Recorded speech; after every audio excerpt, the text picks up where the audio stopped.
Missed your favorite programming on iPower 1? iPower 2 has you covered. Log on now to our official YouTube channel, keyword iPower 1 Nation, and check out all the iPower programs you missed. Watch now 24/7, whether on your computer or on your phone. Stay with iPower 1.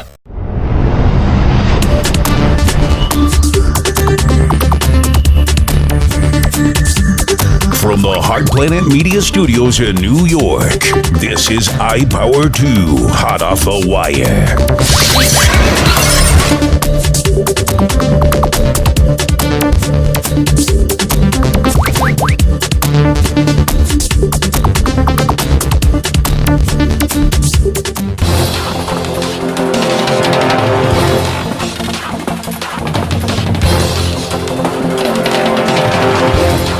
We are staying on top of new developments in this weekend's deadly mass shootings. Here is the latest information now. Another 2 victims in the El Paso shooting died today, bringing the total number of deaths to 22. 22 people killed. 24 others were wounded in the shooting. And then there's the situation in Dayton, Ohio, where police still confirm 9 people killed, including the gunman's sister, and dozens injured. But today, investigators said they still don't know for certain if the gunman was targeting his sister. So you can imagine so much anxiety and fear and sadness over this. The shooting is even causing some people to change the way they live. Now, other people we talk with say they're not going to let anything stop their daily routine. News 4's Rana Novini is live in Edgewater, New Jersey. Rana, what have people been saying to you about this?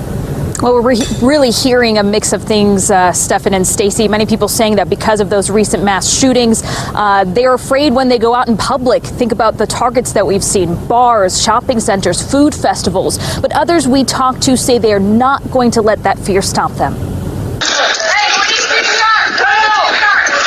A Walmart in El Paso, Texas. Less than 24 hours later, a bar in Dayton, Ohio. Both places targeted in mass shootings over the weekend. Americans weary from the violence, saying it's on their minds more than ever. I go to a movie theater, I think about it. I think about it if I'm in Penn Station. I think about it every single day wherever I may be going, if I'm leaving my home to go to a public area. A mass shooting was, aside from being sad, it's just something to be worried about. Hector Cortez is a middle school teacher visiting New York for the first time. While the presence of NYPD officers at every turn is comforting, he says he faces fear every day. It's bothersome, especially for us, the teachers, that we have to take care of a bunch of kids at one place, in a confined space. Don't be fearful, because that's the strongest thing we have against these people that come out and commit these heinous acts. Bill McNeely is a former NYPD detective and director of investigations at Sage Intelligence Group. He says the best way to fight fear is to take charge. In crowds, always keep an eye out for anyone suspicious. The people that look determined to focus, the people that would be somebody that's wearing, in this 80-degree weather, that's wearing an overcoat or something that doesn't look proper. Whenever you enter somewhere, know how you're going to get out if, God forbid, something happens. Carl Romaine teaches martial arts in Edgewater and is also a certified life coach.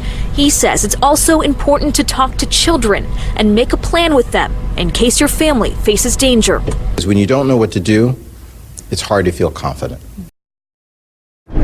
Says that mental stress and anxiety can cause and take a toll on your mental health. Reporting live in Edgewater, Rana Novini, News 4, New York. Rana, thank you very much. It is a similar scene we've seen so many times. White crosses placed at the scenes of mass shootings, one cross for each victim. The man who makes those crosses was in El Paso, placing those markers there for the 21 people who were killed on Saturday. Of course, that death toll has increased. He says he's created more than 20,000 crosses for shooting victims here in the United States. Today, NBC Nightly News' Lester Holt found Greg Zanis in El Paso. I was crying on the phone on the way down here too much, and there's a family member here today, and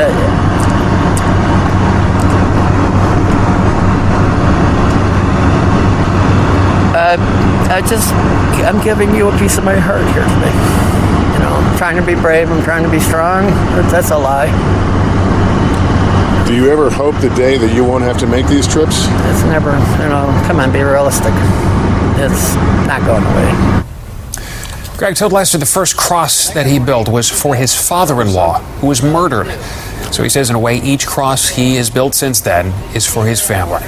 He's now on his way to Dayton tonight to place those same white crosses at Sunday morning's shooting scene. And now in New Jersey, police are investigating an apparent double homicide. An au pair and her employer found dead at a house here in Maplewood this morning. News 4's George Spencer there now live with what we're learning about this. George. Yeah, and Adam, police were originally called out here for a woman who was being assaulted out here in the street. But sources tell us her attacker actually started stabbing her inside the house and then chased her out to the street where neighbors heard the commotion. Right now, this entire property is still being taped off as a crime scene while investigators try to piece together what happened. At this suburban home on Walton Road in Maplewood, a troubling discovery early this morning. A woman found lying in the street outside and a man dead inside the house shortly after 6 a.m. Neighbor Andrew Delatorre was just outside minutes before it happened. And then you kind of come out a half an hour later, you're like seeing all these cops and you're like, well, what did I miss? The Essex County Prosecutor's Office confirms it's being investigated as a double homicide. Medics rushed the injured woman to the hospital where she died. The man had already died by the time police arrived. Law enforcement sources tell News 4 the woman worked in the home as an au pair, and the man is her employer and owner of the house. It seems the wife and children were not home at the time of the killings, but tonight this leafy and tranquil community shaken by this crime only blocks from Maplewood's main drag. And sources tell us it was apparently the trail of blood from the female victim out here on the street that originally led police back into the house where they found that man dead. Obviously, this is still a very active investigation that we will be tracking. We're live in Maplewood. I'm George Spencer, News 4 New York. Chain reaction accident in New Jersey has part of Interstate 280 still shut down tonight. Police say state troopers were outside of their patrol cars when a dump truck came barreling toward them. This happened near Exit 9 in West Orange just after 10 a.m. This was Brian Thompson's live there tonight. And Brian, several first responders are hurt. Yeah, Chuck, that is indeed true. One state trooper has been released, however, from the hospital. Two others are still in the hospital. They'll be there overnight. The hope is that they won't have to be there for long. Their injuries are serious but not life-threatening, according to state police. Now, you can go in, zoom in onto the scene, and you can see they are just now trying to move that dump truck that was responsible for this accident. And it is a heavy job, a heavy lift they have right there, as you can tell. With the crane there in position, they haven't gotten it upright yet to tow it away. This has certainly been a long day. Just as I arrived, a worker from Premier Metal and Marble showed up to take off the paint. It says "F you Trump" and will likely take hours to remove. One person tells us they noticed a graffiti this morning around 7, and it was on the building as of 10:30 last night. This happening after 2 mass shootings over the weekend that killed 31 people and injured dozens more. On Monday, President Trump speaking out asking for tougher background checks, but some criticized his lack of response on Saturday and Sunday. Many people stopping to take photos or look at the graffiti, which is in a heavily trafficked central part of Williamsburg. A few say they don't agree or disagree with the message, but feel like it could have been expressed differently. I don't agree or disagree with this. I just believe that, yeah, definitely let's look for a more creative way to in a platform, to get our point across. It's a shame when somebody's off their meds and this is like the end result. Bad handwriting too. Apple telling us it has no comment and referred us to local law enforcement. A 94th Precinct patrol car showed up around 2:30 to look into it. Police telling us the act is being considered criminal mischief and is under investigation. In Williamsburg, Katie Vasquez, News 12, The Bronx. Police are investigating a deadly accident on the Grand Concourse that snarled morning traffic for several hours. News 12 The Bronx reporter Carmen Grant has more from the scene at East 192nd Street and the Grand Concourse. Cracked car windshield, remnants of a deadly pedestrian accident. that took the life of a 52-year-old woman Monday morning. I'm sorry to hear that, though. That's, the death of someone. Police responded to the scene just before 5 a.m. and found the victim lying in the center lane at the intersection of East 192nd Street and the Grand Concourse with severe body trauma. Authorities believe she was crossing against the light when she was struck and killed by this 2005 Acura RL. The driver has been identified by authorities as 53-year-old Joseph Chasley of Waterbury, Connecticut. Police say the 53-year-old driver of the Acura stayed at the scene but was later taken into police custody after authorities learned that he had been driving with a suspended license. He's charged with aggravated unlicensed operator, a misdemeanor. According to the city's Department of Transportation, the last fatality at this intersection was back in 2014.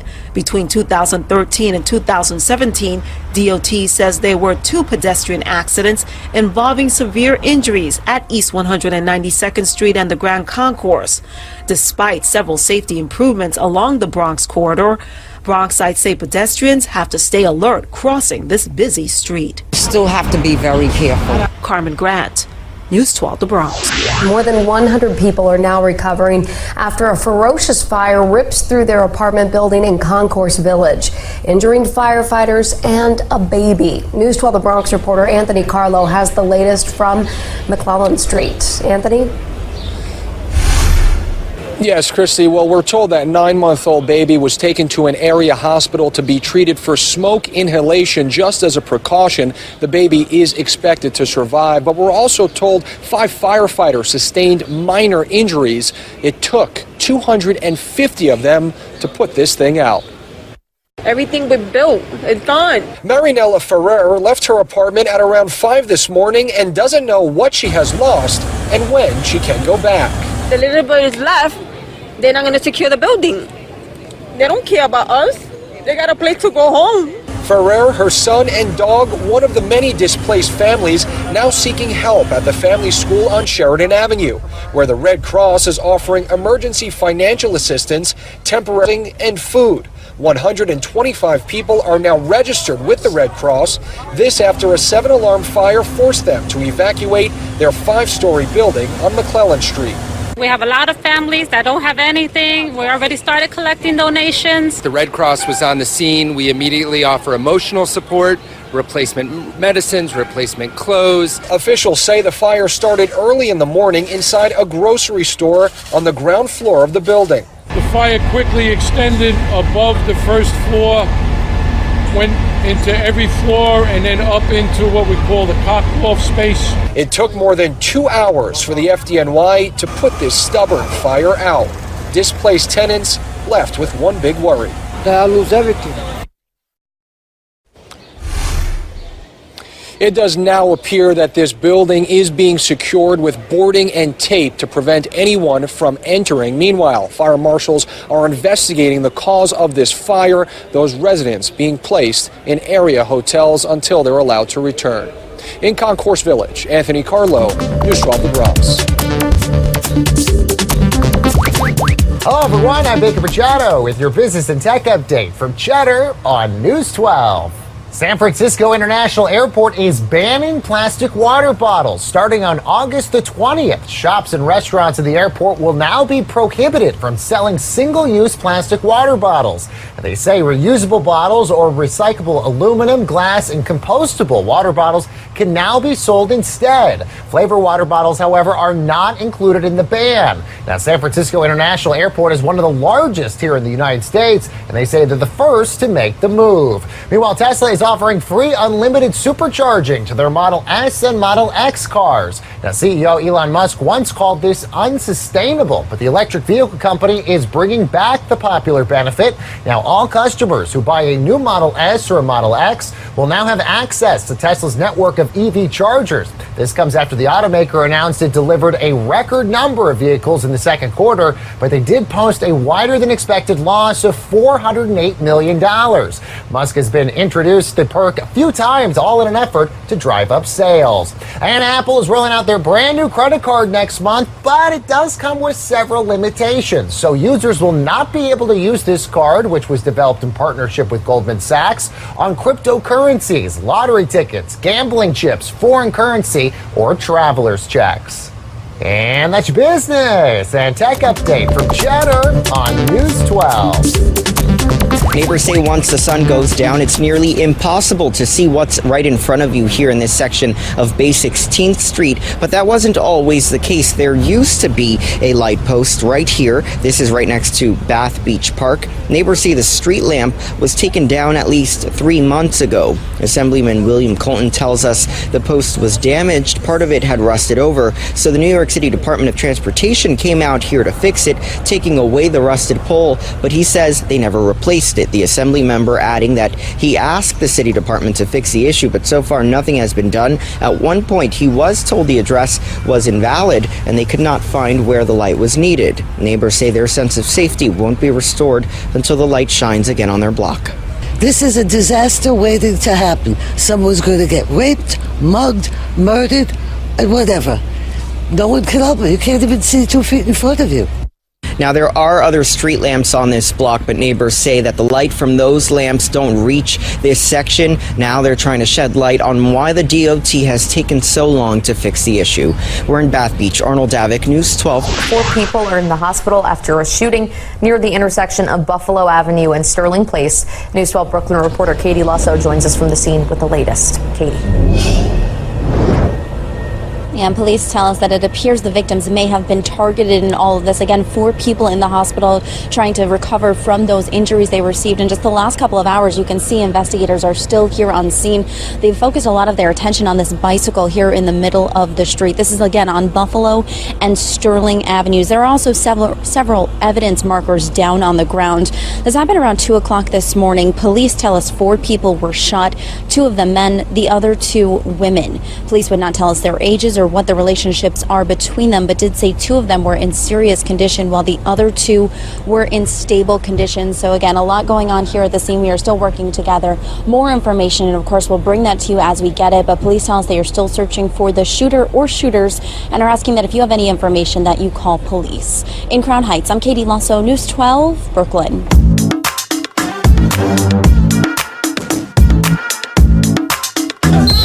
It brings the community together. Teamwork, how to get along with people. It's the 5th annual summer event where professional basketball player Isaiah Whitehead turns the day into fun with basketball games, a cookout, and more. And it's all free. Just a day for everyone to come out, have fun, and just don't worry about no money. Just come out, enjoy themselves with their family, and that's about it. Isaiah Whitehead says the annual cookout, The Give Back, is a way for him to say thank you to the community that paved the way for his success at nearby Lincoln High School. Coney Island not only being his home, but the beginning of his basketball career. Now I'm told Isaiah grew up right next to Kaiser Park at the Surfside Gardens houses, and of course loved to play basketball. He did everything. It made me the player I am, the tough, gritty, just player I am today, and just the type of person I am today. Just genuine love for everyone, and just want to see everyone succeed. And for the first time ever, the event served as a backdrop for championship tournament games for leagues that have been playing the entire summer. He's learning a lot, like in terms of teamwork, how to take directions, the fundamentals of basketball. The day was, of course, filled with young men aspiring to be like their local hero, taking home many life lessons. When we're losing, we're fine because we could come back and win the game. Decided to put together a program to teach kids life skills through basketball, leadership, and everything like that. So we work on it from when they get out of school. What lines do? Reporting from Coney Island, Nicole Ryan, News 12 Brooklyn.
There's always something interesting while on the roads. See the best in the tri-state area. The iPower 2, mobile on the road, moving forward.